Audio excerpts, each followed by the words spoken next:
Greetings. I'd like to spend a little bit of time today talking about the Leopold and Loeb case of 1924. A very fascinating case indeed.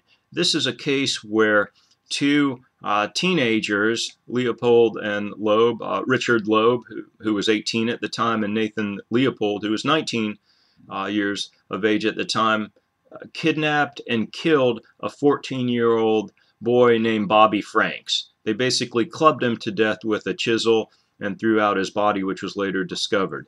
And this seemed to be a random kidnapping and murder.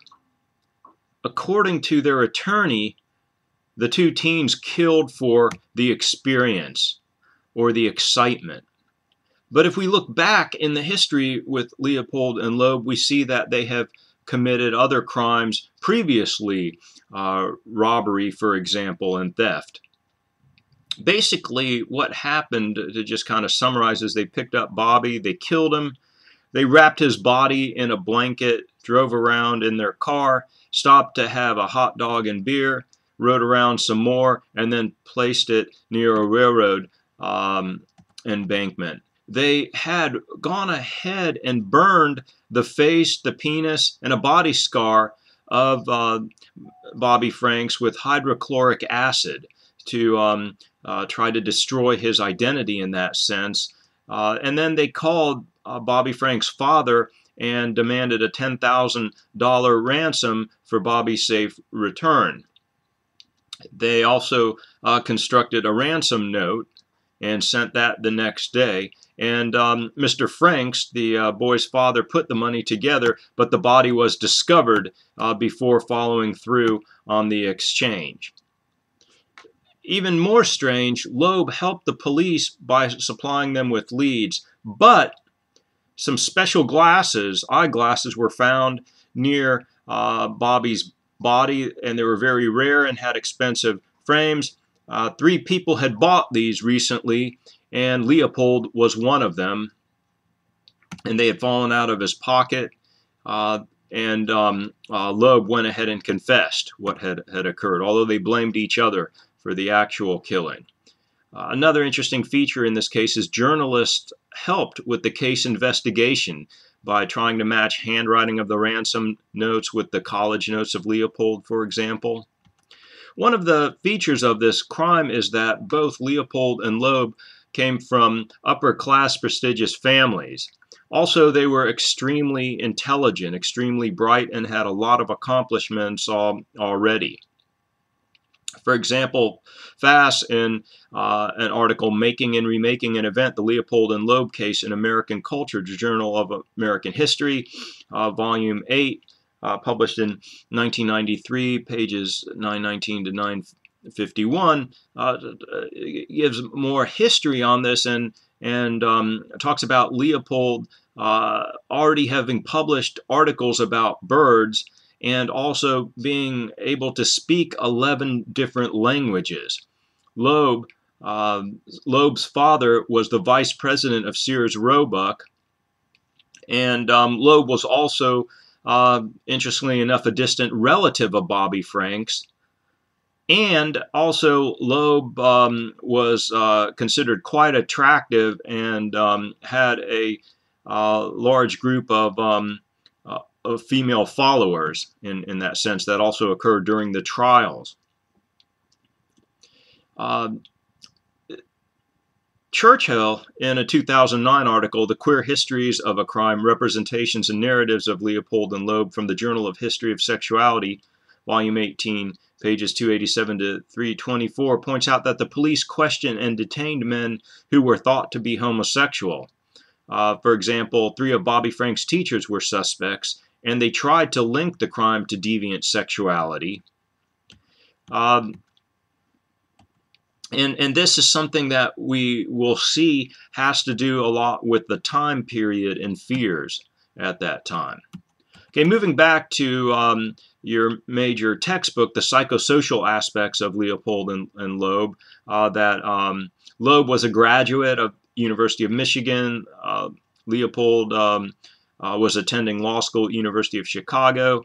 And it looked like Leopold's IQ was in the genius range, 210 to 220, and Loeb also had a very high IQ of 160. Interesting feature, though, Loeb, was considered this handsome, attractive, desirable man, while Leopold was awkward, unattractive, and had a lot of problems socializing. So you had two different people in this case, even though it's pointed out by several authors and researchers that the public almost saw them as one in some sense.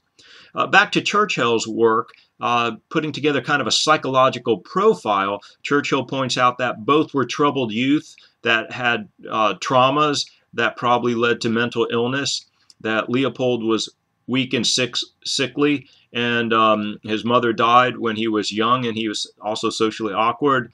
And also Loeb was very lonely and had a very active fantasy life. Leopold agreed to engage in criminal activity in exchange for sex with Loeb, and I can get into that in another video by looking at the court transcripts. And the role of the instigator switched from Leopold to Loeb, and Leopold had fantasies of being a slave to King Loeb. And so there are some interesting features here of the psychosocial nature that Churchill points out in the 2009 article. There's a lot of interesting features related to the testimony, and certainly, as Fass points out in the 1993 article, the boy's homosexual relationship was kept out of public discussion, and this would later change. And this, of course, has to do with the time frame and the social conditions. We also get a discussion and excellent description of Clarence Darrow's work in defending Leopold and Loeb, and he had them plead guilty to first-degree murder for the kidnapping and the murder of Bobby Franks. Darrow avoided a jury trial and instead brought in mitigating circumstances and had a hearing in front of a judge who would make a decision on the punishment, basically, and the case took 3 months. And Darrow argued for life sentences, trying to avoid the death penalty, and the judge basically would decide. We also have a lot of psychiatric testimony. And remember, the mitigating circumstance here is youth, that these were not considered to be adults at this particular juncture. At that point in time, they were still considered teens or youth. And they went ahead and they were sentenced to life in prison. And we have a record of Leopold's adjustment to life in prison. And of course, years later, he was released from prison. Loeb was killed in a shower room fight in 1936. And so, of course, after Loeb was killed, Leopold could make any commentary he wanted to, and Loeb, of course, could not respond. What's even more interesting from a sociological perspective is that not only did Leopold organize a prison library, but he also co-authored an article using another name and published it in the American Sociological Review with a well-known sociologist.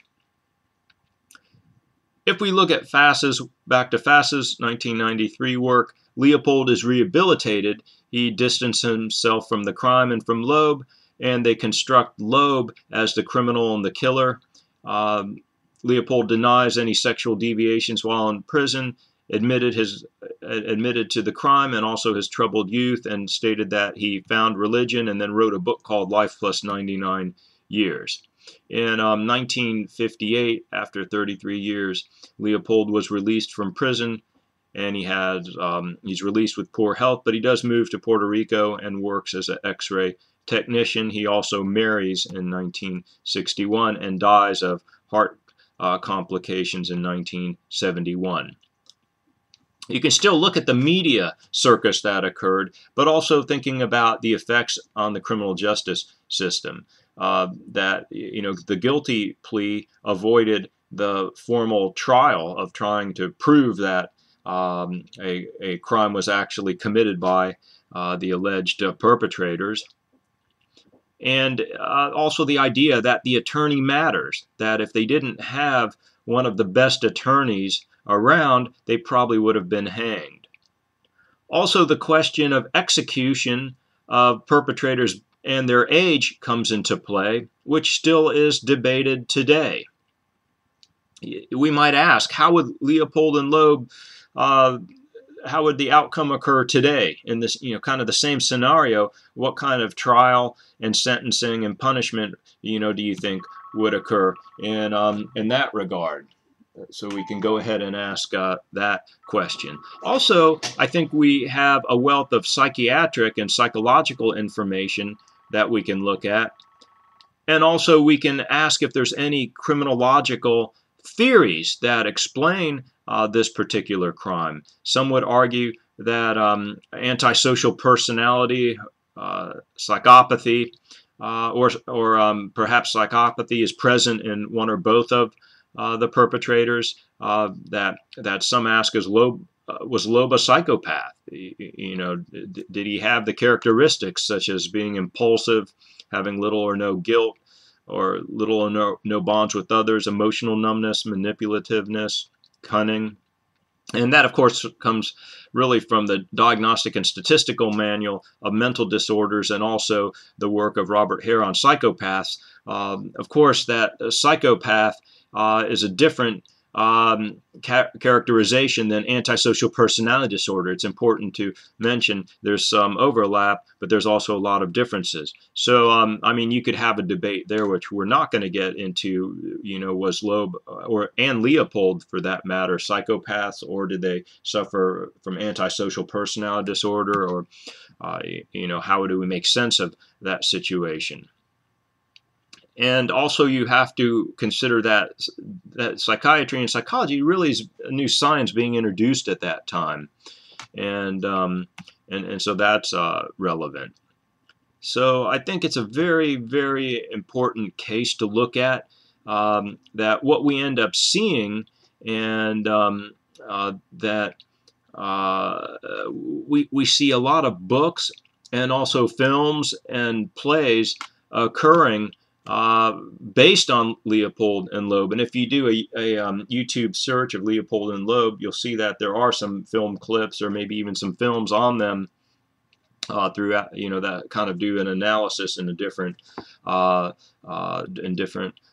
of thought. So a very fascinating case, and we'll of course want to take a closer look at the actual testimony to get a better view of how the psychiatric psychological assessment was presented. And this wraps up this video.